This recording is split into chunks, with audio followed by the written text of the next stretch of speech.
I wanted to continue our discussion about communication, and I wanted to again introduce Caroline Woeber and Erin Dolan, who are going to be continuing their presentation about communication and about the whys and the hows and how it all fits together. Again, my name is Amy Gerard, and I am looking forward to hearing this part of the conversation and being your moderator for today. Thank you so much. Take it away. Thank you. So, what? Okay. Just to start out, I'm Caroline. It's a pleasure to be here with you this morning. And I'm Erin, and we are excited. We'll kind of go over our background if we have any new people too. Yes, and also we do have a handout that we're going to be using this second half. If you were here in the previous session, you're just going to flip your page over.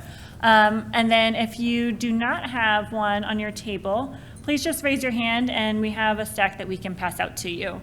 Thanks so much. So I'm Caroline Woeber. I'm a speech therapist. I'm also an augmentative and alternative communication specialist at the Children's Hospital Colorado in Denver.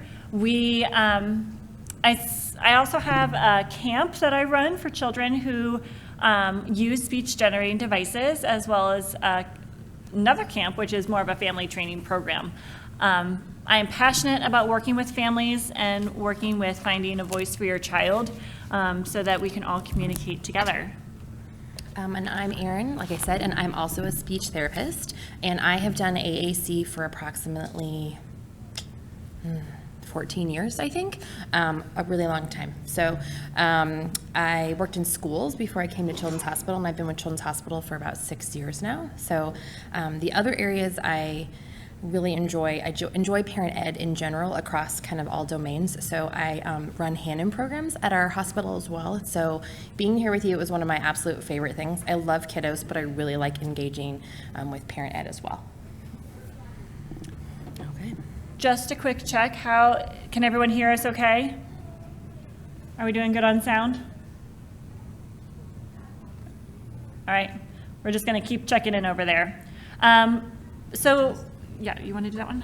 Yeah, so we just wanted to make sure we were on the up and up with you guys. So our financial disclosures include that we are employees of Children's Hospital Colorado, and that we FAST supported us coming here to share with you. And then Caroline is a friend of Kelly David, and so they went to graduate school together, and they're very close, and so we have that connection as well.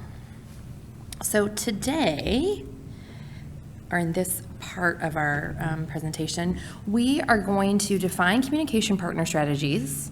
We're going to identify core and fringe words. So yay, I think you've heard that buzzword earlier today. And so now we're going to get into the nitty gritty of those two things. And then we're actually going to end up designing an activity that you can take and try once you leave here. So we'll review this again just in case we have new people. So when we talk about AAC, oh, it's back there. Oh, do we need to? That's fine. Just want to make sure I tell you the type of thing. Where is it again? Oh, yeah.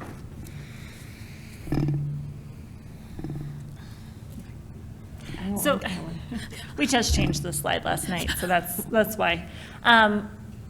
So AAC, Augmentative and Alternative Communication, is a large umbrella. We have both aided and unaided communication strategies that we can use. So unaided is going to be the things that we all use naturally, such as gestures, sign, body movements, like pushing things away is going to be a body movement, as well as aided. So this is going to be something that you use in addition to yourself to express your thoughts. And AAC is, I should also say this, anything that's not verbally communicated. So we're looking at pointing to an object to choose that object. We're looking at pointing to a picture to choose that object in the picture. It can also be anything that's drawn or written orthographically, like what you write out, as well as electronic devices and speech-generating devices. And speech-generating devices are tablets or computers that speak out what your child or what you are wanting to say to have your wants and needs met. Insurance considers this to be durable medical equipment, and it can be funded depending on your insurance and policy.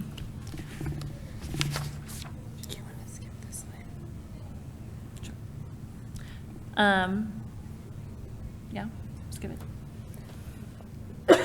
Excuse me. Sorry, guys. So we are going to be talking about what or how we communicate. I think I just ran over all of the ideas that we use to communicate.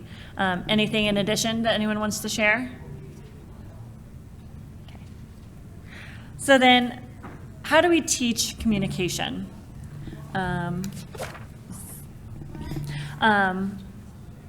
I love this quote. It's by Buchelman and Miranda. These are two really big people in AAC. Technology alone does not make a competent communicator any more than a piano makes a musician or a basketball and a hoop make an athlete. And the same is true for our children.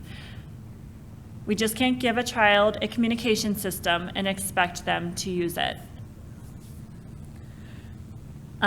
As this quote suggests, practice is essential to learning anything. Parents and caregivers can teach their children communication on an AAC system by being a good coach. We're not necessarily requiring that your child use the device, but we can show them how they use the device. Like a basketball coach plans drills for practice, so can you plan activities to improve your child's communication. And we're going to do this in 3 ways. We're going to learn communication partner strategies, we're going to focus on targeted vocabulary, and we can build on your child's favorite activity. Now, depending on your child's device, they may have a ton of words in there. And just looking at the device may feel really overwhelming. So what I would really encourage you to do is first, remember that this is fun. Your child is going to have way more fun, be way more interested in talking to you if you're having fun too. So first, find something that your child really enjoys.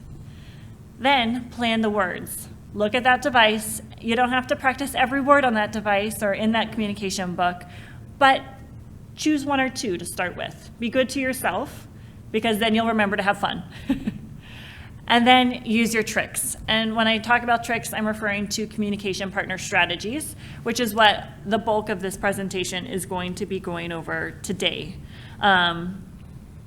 So first, who is a communication partner? You all are communication partners, right?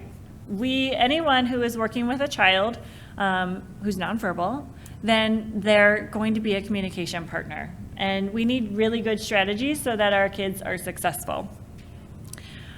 Research has shown that communication partners are usually not the best, unfortunately. Our default tends to be to take more turns, and that can just be filling in the gap of everything. Oh, there's silence, I should talk and talk and talk. We provide fewer opportunities for communication. We ask more yes, no questions. We interrupt while the AAC user is trying to think of what they have to say. And we focus on the technology versus the person, or we focus on the communication book rather than the person. So what is essential here is that you get training. Communication partners need training. You need direct training. And it's not that this is incredibly, it's probably things that come naturally to you. It's just thinking about how we strategize and layer these different strategies in a way that's the most successful for your child. Let's see. Did I touch it? And I do want to be honest. I'm being honest about this whole thing, but I want to be very frank in this. AAC is hard. It is not easy. It is cumbersome and feels like a lot. And I can't take that away. But what I can do is discuss with you and encourage you to get the training, get specific training on how to make it easier. Because where am I lost? Requires more training and being strategic, more so because what we've seen than what the expectations have been typically, so or what our past has shown. These are things that you probably do every day, but maybe don't think about them as critically or focused. Yeah. So, jumping to the next slide, you get to see me and my wonderful colleague, Colin, and I'm going to take you through several pictures here. So, when it comes to communication opportunities, this can be a whole host of things. Here, specifically in the picture, Colin is holding the box. She's not letting me dive into it. She's creating an opportunity for communication. Another opportunity would just be standing in front of the door. Your child can't go out the door to go outside until they communicate something. These are just simple ways that we can pause in our lives to create communication. Next one, just below that, is supported navigation. So if you look here, Colin has her device on the left, and then she is using my device to show me how to get to the page that she is on. This is called supported navigation, just like you would for a textbook, getting the right page of pictures open. You're supporting the child and getting to that access to the right communication. Wait time is another really great strategy and one often underused. When I mentioned earlier about how communication partners have a tendency to talk and talk and talk, that's because we often are not waiting. And if we fill in all of the air, our children aren't going to jump in. So we can wait. We can wait for 5 seconds. Sometimes longer is needed. 10 seconds. I always say at least 8. But 8. Count to 8 in your head. Which feels like a really long time, but really it flies by. When you think about learning a new system, or if you were dropped into a second language class, and you're asked a question and expect a response, even if it's a one-word response, and they gave you 2 seconds, you would definitely feel pressure, or that you weren't given enough time to think. So if you think about it in that way, you just need to give them that opportunity to not only process, but maybe to come up with a different thing that they want to say. Mm-hmm. Maybe in that moment, you're doing one activity, but maybe they are thinking about something else, and so they kind of need to switch channels. Or I find that the quieter I am, the more spontaneous language or communication I get out of my kiddos. So I'm a chatty Cathy. I will talk to you about anything for any amount of time. I love to talk to people. That's why I became a speech therapist. But in my sessions, I've probably cut my conversation at least by 50%, a lot. I just am quiet and wait for them. It's really important. And as a sidebar, challenge yourselves by taking your child's communication system and trying to have a conversation with it. How long does it take you to find the picture that you want to express? It may take a while if you're not familiar with it, or if you have something that's maybe, is this even in the system? And then think, oh, well, how else am I going to express this? So you'll need time for the device. We need to provide that same time to our kids. So here, Colin is holding the ball, providing a communication opportunity, and she sees me reaching for the device. She sees me thinking about something, so she's going to wait. And then lastly at the bottom here, open-ended questions. So on the whiteboard in the background, it says, what do you want? By asking this open-ended question, there could be a whole host of responses. It could be, for instance, she's holding up 2 things related to Mr. Potato Head. So it could be, do you want Mr. Potato Head's arm or hat? But it could be a whole bunch of things of, I don't want to do Mr. Potato Head anymore. I want the marble maze in the closet. She's providing that time for me to think about what do I want, and then a choice to get to that answer. And so yes-no questions would then be the opposite of an open-ended question. When we ask our kids yes-no questions, we are essentially reducing their language to 2 words. I know we all want our kids to speak as many words as possible. Yes-no is not enough. And honestly, yes-no is a very hard question to answer. It requires a lot of thought and processing, and really, it's a tricky question. So I'd encourage you to start with open-ended questions. to more effectively get to what your child wants. 20 questions is a fun game until your child's frustrated. Well, and I would add an asterisk here. When we teach asking questions, it's really key that we use questions because we want to model them so eventually that they learn how to ask those questions. We had someone share in the previous presentation that she's recently seen her kiddo begin to kind of understand gaining information, asking a question. But if I find you interviewing your child, like you're asking them 5 questions in a row without pausing, I'm gonna bop you on the head, okay? Don't do that. No one wants to play a game and have an interview at the same time. That is not fun, okay? So ask an open-ended question, give them some time, help them answer if they need, and then that's that question. I literally have sat with parents and ticked questions and like said, you just asked your kid in 5 minutes 20 questions. Would that overwhelm you if I did that in a conversation? And the answer is yes. So you kind of think about like, oh, I asked a question. Okay, I'm gonna make some more comments. You can also gain information without using a question by saying like, tell me, show me which one is next. So I wonder. So think about using language in that way. And yes, this takes a little bit of practice and thinking, but once you try it out, it becomes a lot more natural. I still have to catch myself and say, oh, I just asked 3 questions. And then I have to like kind of turn on my ability to make more statements. So I just want you to think about that. They're really key using them. It's also good to model them, but we just want to be strategic with how many we're using. And I would say the number of times you ask the same question also falls into that category. Yes. So please try and avoid, what do you want? What do you want? What do you want? Try what do you want, and then wait. Let's see. So then, continuing with examples, these are more strategies that you can put into your pocket to practice with your child. Modeling is going to be so critical. If you leave here today with one thing, please model.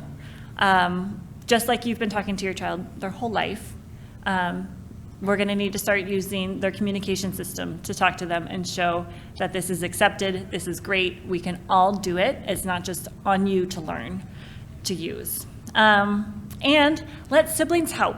Siblings can often be such a great motivator to want to use the device. So here, Carlene is, she's got the box of wind-up toys. She's pointing on the text speak which word I can use, and she's going to go ahead and say it. Modeling requires no use of the device for the child. It is simply to show them what and where the language is located.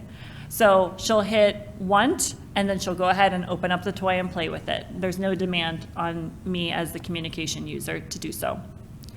Beneath that is sabotage, which I think overlaps into a lot of this and is a really fun name to a strategy.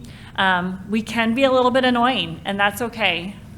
So here, Carlene is holding back 2 objects. She has her hand out to let me know that there's an expectation of communication, and I'm not gonna get those objects until I try something on the device, or that I show that I need help, and then she can model and get me out of that. We don't want this to be a battle, that we really want this to be a fun way for your child to learn. Sometimes sabotage works, sometimes our kids can easily just walk away and check out. It just depends on what your kid is doing and really thinking about which strategy is appropriate in that moment.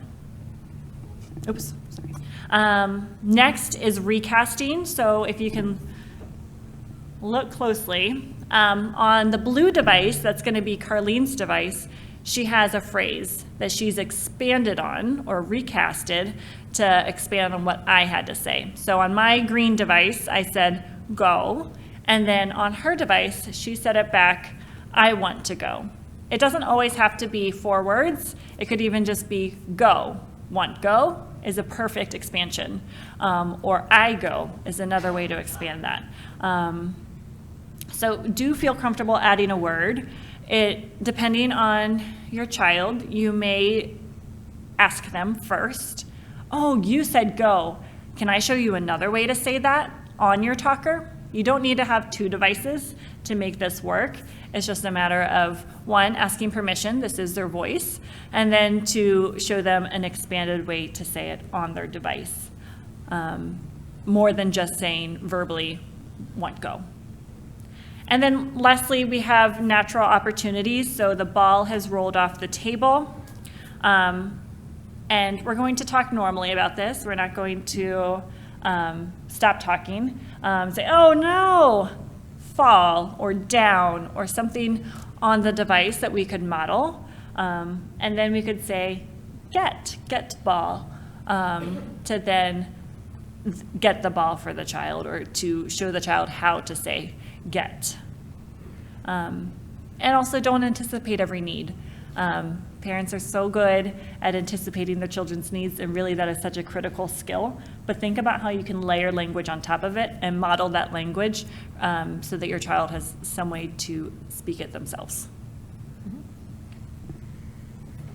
Okay, so before we can really plan, do an activity and plan, we kind of pick these target words. We kind of need to talk about where your kid at the level of how they're communicating with the system that they're using. So as you can see, we have emerging and supported and independent. So often with a newer system, whether it's low, mid, high tech, that kind of beginning communicator, they're really relying on more level of support. So when she was talking about modeling, for example, if we're going to do an activity, I might have this box and I might say, open or want, and then I'm going to immediately do that, and then I'm going to continue to model, like if it was the potato head or the wind-up toy maybe, I probably would wind one up and I would press go and let go and let that toy go. So for that emerging communicator, they need to see the language and how it fits within that activity before I'm going to expect them to use it, because that might just be a newer feature, that might be a new vocab that we're doing. So, and there's going to be a little bit more interpretation at this level from that communication partner, from that therapist, because that's just kind of where they're at. And that's fine. There's nothing, this is where we all would start if I gave you a system today as well. You would all look very similar in that emerging part. So then we move to that supported. Usually they've had a system, a device for a little bit longer. They're a little bit more independent with it, meaning they can probably get to some of the things that they want to say. They might still need navigation support, meaning, you know, I might show them pathways, or I might remind them where their favorite toys are in a category, or whatever it looks like for their system. And they're expanding that system outside of like just a few activities, or just home, or just school. They're going to be using it across more environments with more people comfortably.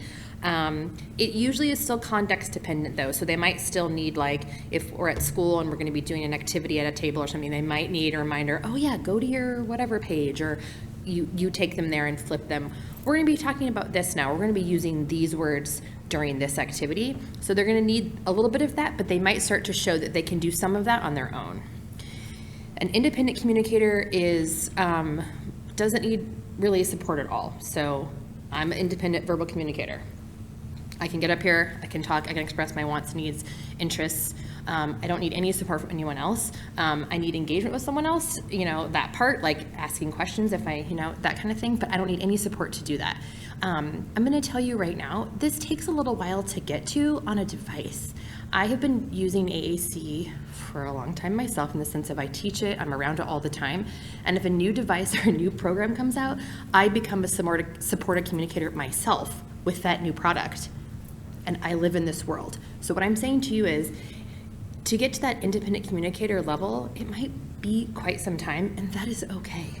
It's fine. That doesn't mean that they shouldn't have a system, that they can't use something, that we can't make changes, that we can't increase the vocabulary.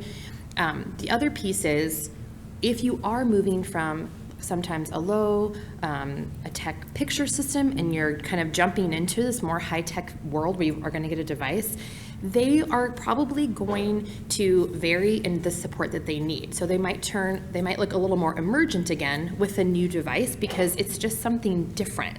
Doesn't mean that they won't still move through these communications stages, or levels, I should say, support levels. It just means you kind of have to be aware of that and be ready for that, because it's kind of like, I don't want them to lose any communication. They don't lose it, it's just a transition. Well, and I would say here too, thinking about some of the examples that I've heard as far as families who the child is currently signing and then looking at a new device, thinking about how we translate sign to a device, because ultimately, for those who do speak and know sign, we are able to communicate very quickly with that individual. However, not everyone knows every sign, and sometimes signs can become highly personalized so that they're understood by maybe even a smaller group of people. So what we can do here is model on the device those signed words so that the child is then learning how to translate between the sign and the new communication system. So it's then adding that other option so that we're truly working on total communication of sign and a system. Yeah. And both would still be accepted. So the signs would still be accepted as a form of communication that isn't ignored or put under the table or anything like that. It's just an addition. It's like we're really giving them a broadening of their system, which is what we really want, because we want them to be as robust as they possibly can with anyone that they want to communicate with. I'm a big proponent of any kiddo, whatever diagnosis, complication, anything, I want them to have an inkling of independence or those moments that they want to engage with someone, and we want to foster that because it's so important. So then to bring some of these to life, we have some examples, and we feel very fortunate for getting to work with the Davids, or Kelly David's son, Colin, and Chandler. I don't know Chandler's last name. To then share with us some of the things that they've done in their communication journey. So you're first going to start to see here. This is Colin. He's probably 2 or so here.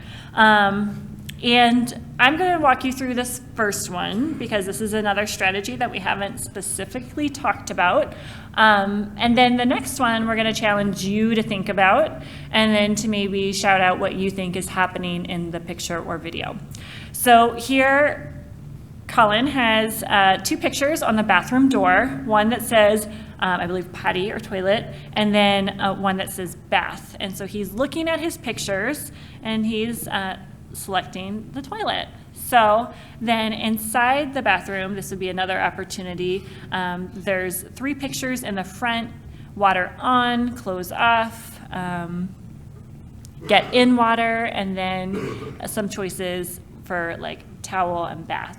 And so this is an opportunity. Kelly has structured the settings so that before he even can go into the bathroom, he has to choose what he wants in the bathroom, and then giving him some choices about what to do first before getting in the tub, and then what happens once he's in the tub. So she's really structured the environment to have multiple opportunities to communicate and giving him access to that communication. So this is going to be a strategy that you can use. Again, I think it could be used synonymously with sabotage or communication opportunities, really thinking about how you structure that opportunity, but then also thinking how you structure the environment to do so. And I would add that this is a good example of, you obviously don't take a high-tech device to the bathtub. Don't do that. Don't do that. And so this is a perfect way to still have great communication and opportunities that are, really easy to access, probably laminated. It's such a good example of how to do that. And also, I want to highlight, you probably have a bath routine that already exists, so you're not adding, like I said, a new routine to anything. This is already going on in your house. You're just providing a little more structure or a little layer on top of that. So that's kind of what we mean when we say, let's find something you're already doing, and then let's highlight the communication in that. So then here's a video. Yep, do you want me to? So there's definitely more than one partner, communication partner strategy in this video. So you guys will be able to come up with hopefully more than one idea. It's kind of quick, so you kind of have to watch it close. So we might, it's short, so we might be able to watch it 2 times to see if you can kind of catch what Kelly's doing there.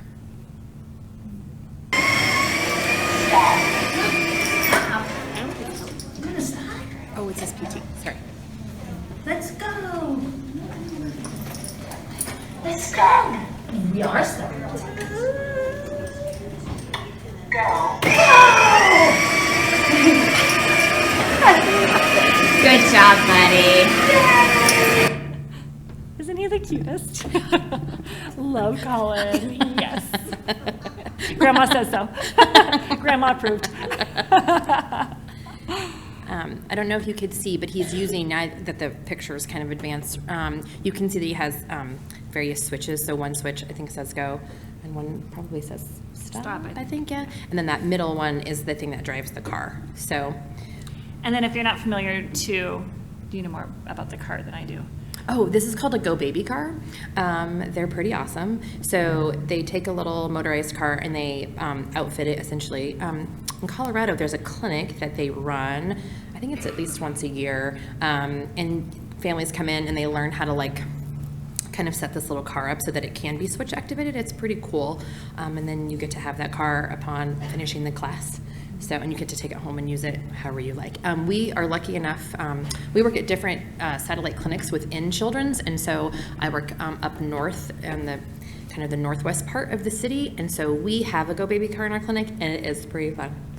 And I always want to ride in it, but I'm too big, so they won't let me ride in it. But the kids love it, and you can do it different ways. You can set it up different ways, so it can be activated different ways. So it's kind of cool. Anyway, back to the communication partner strategies. Did you guys, I don't know if you could hear her, what she was kind of doing, or what she was doing with her hands. I don't know if you guys could see that. She was sabotaging in that she was turning the car off when he, Should I go ahead? yeah. Oh.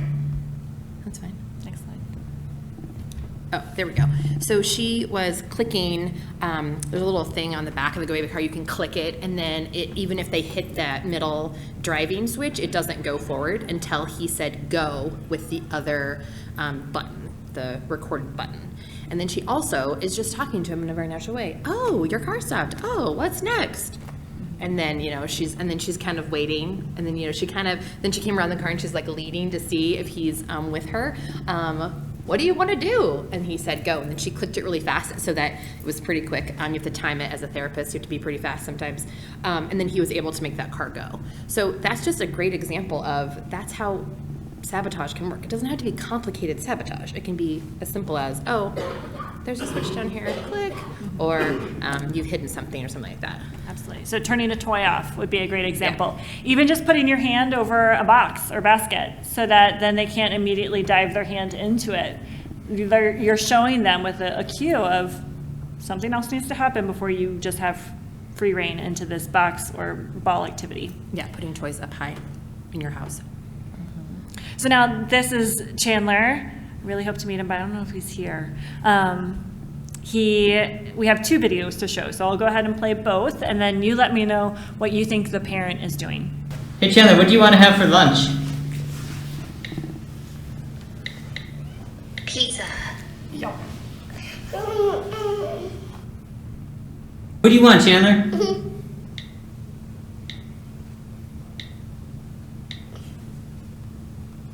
Snack. Where should that go? Snack. Where should I put the snack? Put that, okay. All right. So can anyone guess what his dad is doing? Any thoughts? Ding, ding, ding. Yes. 50 points to you. Hold on just a second. If you would be so kind as to repeat it into the microphone so everyone can hear. Asking open-ended questions. Absolutely. Great job. So yes, open-ended questions. What do you want, Chan? Oh, keep doing that. Open-ended questions. He's saying, what are you doing? Where does it go? What do you want for lunch? And then he's getting to use a whole bunch of communication to do so. So not only is he using his device to say specifically pizza or snack, but then when dad asks a follow-up question of where does your snack go, he's then pointing to his bowl. I mean, like, it goes here. So that's a perfect example of using total communication and honoring that communication, showing that, yes, your voice is heard with the device, and yes, we can still use gestures and strategies like that to continue to communicate.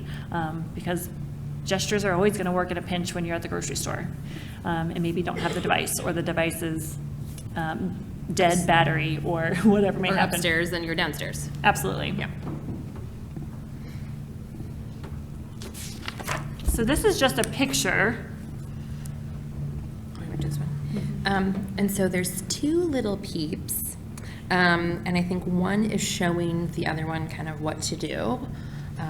What do you think that, when we think about, I don't know if we, what do you think that would be called, I guess? Heard it? Heard it. Nice and loud. Modeling. Modeling, that's right, sorry. And specifically, peer modeling. So we've kind of said this a few times. Don't underestimate the power of using a friend, a sibling, a cousin, someone that is not an adult to motivate that communication and have them model something too. It's really, really great. In addition to camp, sometimes we don't just see individual, we do AAC groups as well, and that often can be pretty fun. It's also pretty crazy sometimes because you have like 5 kids and 5 different devices, and you know, it just, we roll with it. But the cool thing that happens is the peer interaction, the peer modeling of that. I've had peers watch another kid access their device, go to theirs, and then make, you know, a response or a similar comment. It's just such a cool tool. If you have access to that, we highly recommend it.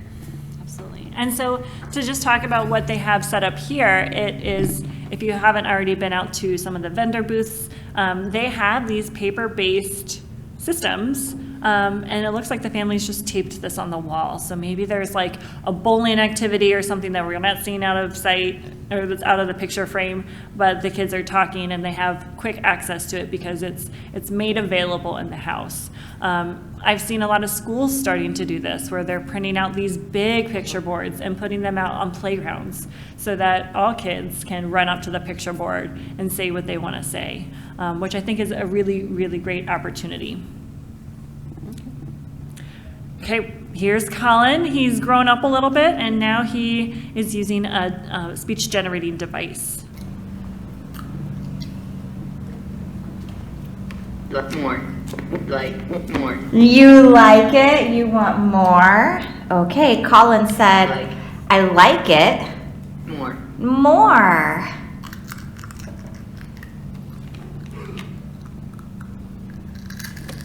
More. More. More. Like. You like it? You want more? Okay. Good job.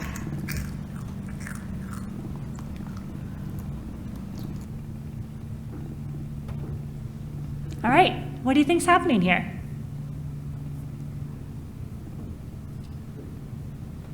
Any ideas? Don't answer all at once. Yeah, you're right.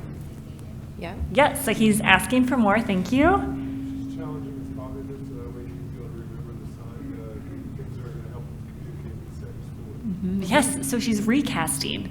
What she's doing is he's saying it and then she's saying it back to him so that she's, 1, affirming what he has to say, and then 2, showing him how to get that on his device, right, and get to that better access. Excellent. I think this is another great example of a sabotage. So she didn't just plop the food down on his plate or on his tray there. She is holding back the food so that he has to ask. Now, I would be cautious in this because I think eating is a tricky area for a lot of kids and families. We always want a child to be motivated to eat so that they can then grow and develop. And so if anyone made me ask for every single bite of food I was going to have, I would probably get very frustrated. So I would encourage you to take this natural opportunity and use it during mealtime, but maybe don't use it for the entire meal, every meal, 7 days a week, because then that would just make your meals extremely long and probably make your child a little frustrated. But again, a great opportunity of her going back, saying what he said back to her, using the device, she's modeling, recasting, sabotaging, and using a natural opportunity. Okay. So now I'm going to dive into that core versus fringe. I'm going to do it speedily so that we can get to the activity, but I'll make sure I kind of touch on everything. So core words are a smaller category of words in the sense of the amount of words that are in that group, but they comprise 80% of our communication. So that's most of our communication, and that is why core words are so crucial. If you were just to take a language sample of the things that you said in the next 5 to 10 minutes, and then we kind of analyzed it. It would be mostly core words that we're using. And those are also often the first words that we learn how to read, too. So that's why they're really, really crucial. So the other vocabulary, fringe words, are awesome. They're really specific. So an activity that I like in Colorado is snowshoeing. So I can talk about that a long time, but I'm gonna need a whole bunch of words that go past, go, stop, like, more if I really want to express specific things about snowshoeing. They are exciting words. They often have to do with interests. They're robust and dynamic, but they often lead to some labeling, and often they can be a lot of nouns. So we definitely support those use of fringe words. For example, I also like Frozen 2, and I want to talk about Anna and Elsa, and I could go on about that, but that might be a specific Disney page that has those fringe words on it, and then I'm still going to have robust access to my core words, and I can just go to my fringe as I need it.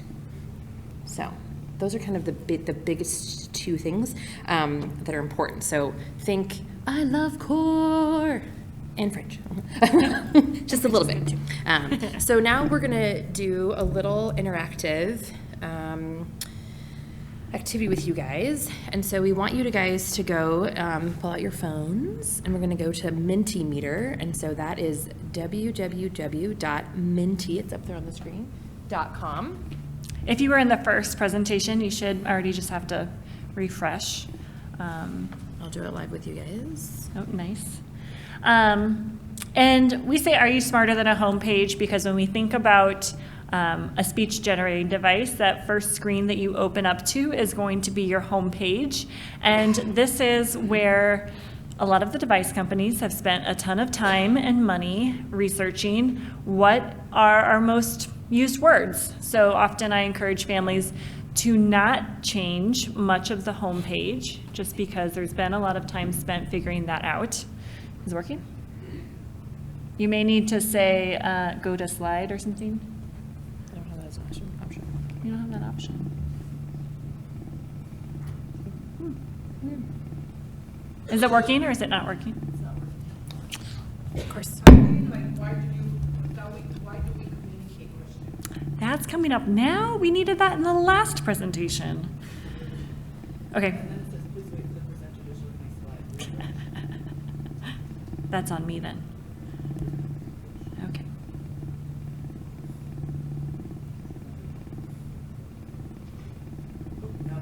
Cool. But it's like the whole answer. The what? Okay. So you should have access now. It looks like we have a couple votes coming in. 2 people, 3 people. Excellent. Don't let the people who've already answered sway your response. Go with your gut.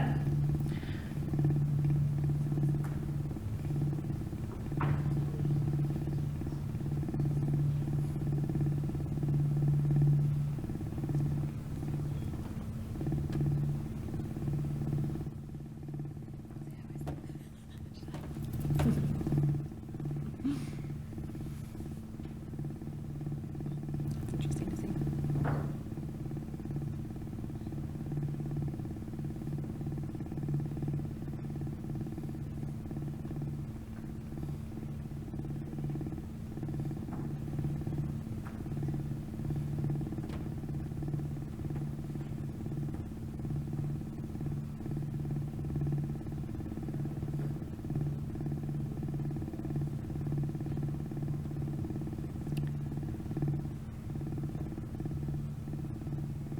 I feel like it's changed a lot in the last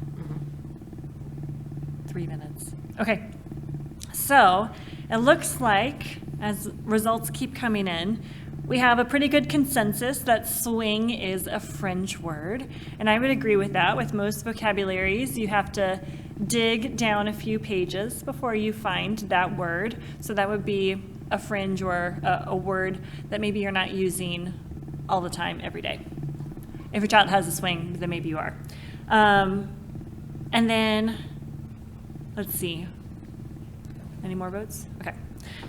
Go and like, yes, those are more on the core side. So if you answered that way, that's accurate. We on most devices, those are going to be on your homepage for sure. Those are your core words. You want to talk about happy, fast? I don't think we agree. And so there's a little bit of debate about this. I would say that fast is a core word, but maybe not like a primary core word. I would agree with that.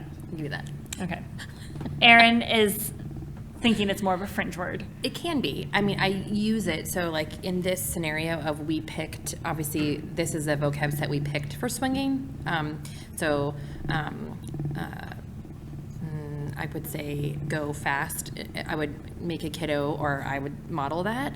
And then where that is on the either the page or the device, sometimes that's how I'm thinking about. I think I'm thinking about a navigation way too.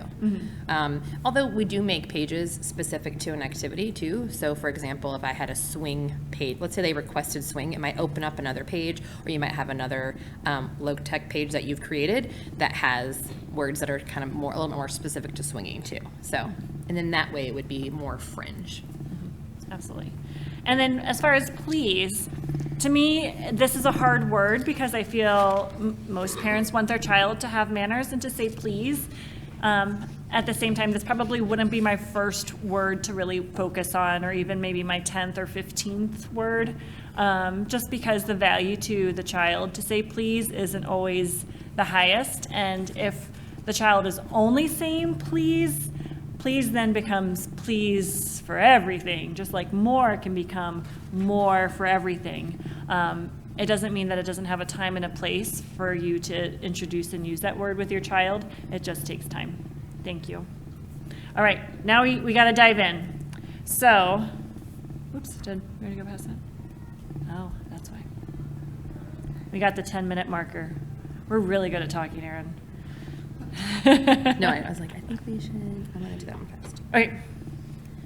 So this next slide that's going to come up, it just has different home pages, and basically we just wanted to highlight on here that most of these home pages have an extensive amount of core word on that front page. Home page being on a device, the page that opens first when you open the talker. So it's kind of like the home base, the starting point. And even on this Go Talk 9, that green one that's kind of on the other side of the screen, it's got some nice core language on it, and that's only, you've got kind of, you essentially would have 12 per level on that, but even on that smaller scale, we've got some nice core words on there. And you definitely want to think about core language if you are going to have a smaller scale, because if they can only walk around and say Elsa, snowboarding, drink, it's not going to get them really much across their day. So I think Carolyn's going to kind of dive into that. Absolutely. So when it comes to functions and fringe versus functions in core, we can think about we're going to get a way bigger bang for our buck if we're using core words, simply because I say drink peppermint mocha. I can make two different functions out of that. A function being I can request drink peppermint mocha, or I could direct someone drink peppermint mocha. And that's going to be two ways of expressing that same phrase that maybe I'm only going to use once a week. I'm not going to be going to Starbucks every day getting that venti peppermint mocha. Whereas if I take that same activity of drink and I can then say want drink, get drink, like drink, drink it. I'm then using 4 different functions, being able to request, direct, comment, and question. I'm getting access to 5 words, and your child probably is drinking some kind of beverage multiple times a day. So you're getting at least 3 times where you get to practice all of this really robust language, and hopefully your child has access to it because it's all on that home page. So we are going to jump into the activity planning, which we are going to do very quickly. The idea here, if you look at your sheet, is that you can walk away from here today being able to plan out an activity for your child. You can choose the activity, find the fun. You can choose the function and the words. Remember, that's going to be plan your words. And then choose the communication strategy. Use your tricks, right? And then we have an example here. This is also available on your worksheet. Yeah, so if you're gonna, for example, I'll jump down to bubbles, the second one down. So often often with bubbles, we are teaching directing with that one. You don't have to, we just chose direct because it's a nice way to teach direction.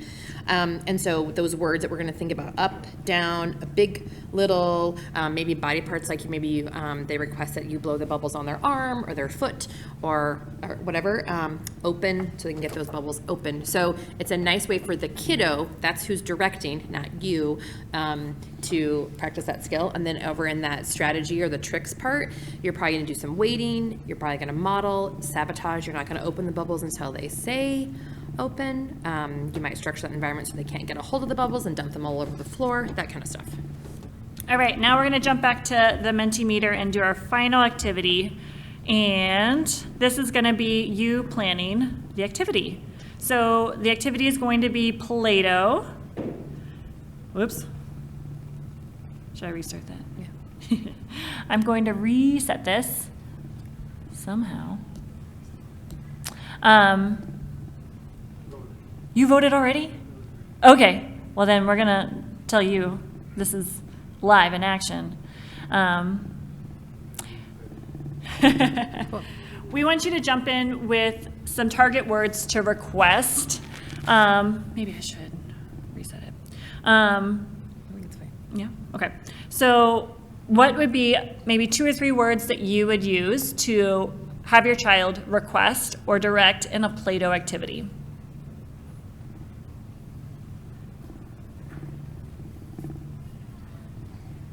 Stay. That's a good one. Roll, perfect. Open. Squeeze.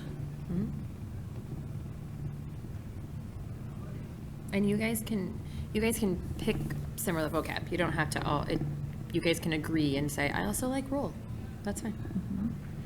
And then as you all say similar words or words that are happening more frequently, those words are going to get bigger, and the words that we're not using as often are going to get smaller.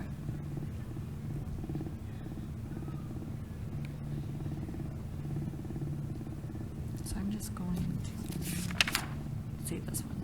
This one.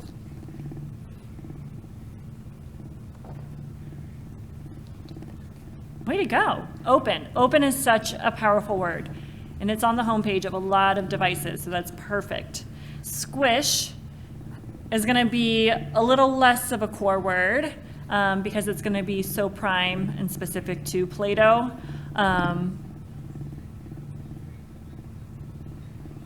So maybe that's on a Play-Doh page that you have for your child. Y'all are doing great. All done. Excellent. Kids need a way to get out of activities and to do so appropriately, right? Not just walking away or pushing you or anything like that. Cool. Awesome. So then we're going to jump back to the slide. I really appreciate all of you who are maybe still working on this. Thank you.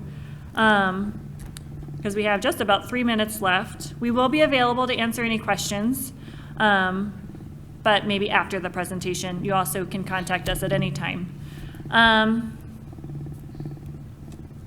Additional communication partner activities or training programs that are available.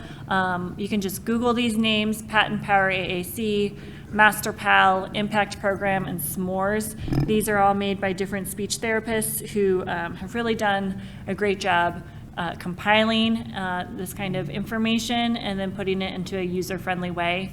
For the Pat and Power AAC, that's going to be specifically Module 7 that will speak to you because that's related to the practice partner skills. All the other ones you can enjoy, do. All right, so I don't know if we have time to... Yeah, I don't want to keep you longer than. Yep, we have 2 minutes. So we hope that you've learned a lot about why we, or how we communicate. Thank you so much for being here. A special thanks to Colin and Chandler and their families for letting us see what they're doing and communicating at home. Yes, round of applause for them. We have references, a ton of them, so feel free if you want to dive more into this information. I'm Caroline, and this is Erin. We are so grateful to be here and so happy to be a part of your weekend. Thank you for having us. And we really, really feel grateful and appreciative. Thank you.